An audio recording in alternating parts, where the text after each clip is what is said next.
Safety.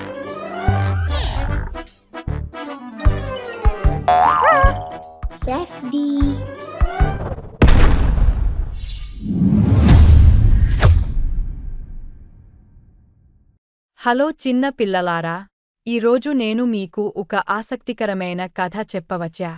మనం చూడబోయే ఈ కథ పేరు కుందేలు, తాబేలు. అందమైన పచ్చని దట్టమైన అడవిలో ఒక కుందేలు నివసించేది. ఆ కుందేలు అహంకారంతో జీవించింది మరియు మొత్తం అడవిలో తన కంటే వేగంగా ఎవరూ పరిగెత్తలేరని, కాబట్టి నెమ్మదిగా తాబేలు తనను దాబడం చూసినప్పుడల్లా అతను నవ్వేవాడు.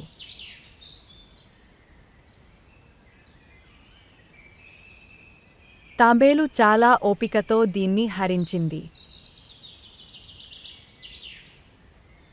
ఒక రోజు కుందేలు తాబేలును చూసి ఇలా చెప్పింది. హే తాబేలు, ఎక్కడికి వెళ్తున్నావు? వెంటనే రన్నింగ్ రేస్ నిర్వహించాలా? దానికి తాబేలు అవునని, ఎందుకు కాదు అని సమాధానమిచ్చింది. పరుగు పందెం ప్రారంభమైంది మరియు కుందేలు చాలా వేగంగా పరిగెత్తడం ప్రారంభించింది, కానీ తాబేలు చాలా నెమ్మదిగా కదులుతోంది. కొద్ది దూరం వెళ్ళాక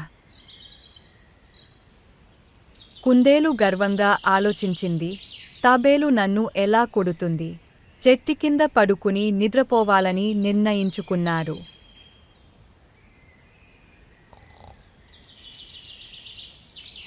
తాబేలు నెమ్మదిగా నడిచింది.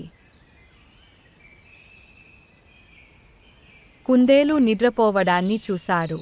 తాబేలు నడక కొనసాగించి ఎలాగోలా ముగింపు రేఖకు చేరుకోగలిగింది.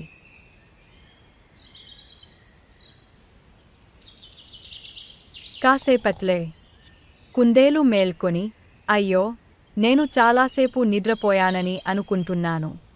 రేసులో తాబేలు గెలిస్తే. కుందేలు చాలా వేగంగా పరిగెత్తడం ప్రారంభించింది.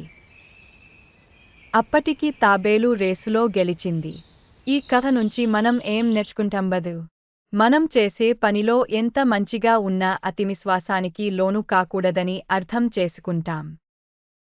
నెమ్మదిగా మరియు స్థిరంగా ఎల్లప్పుడూ రేసులో గెలుస్తారని మాకు తెలుసు.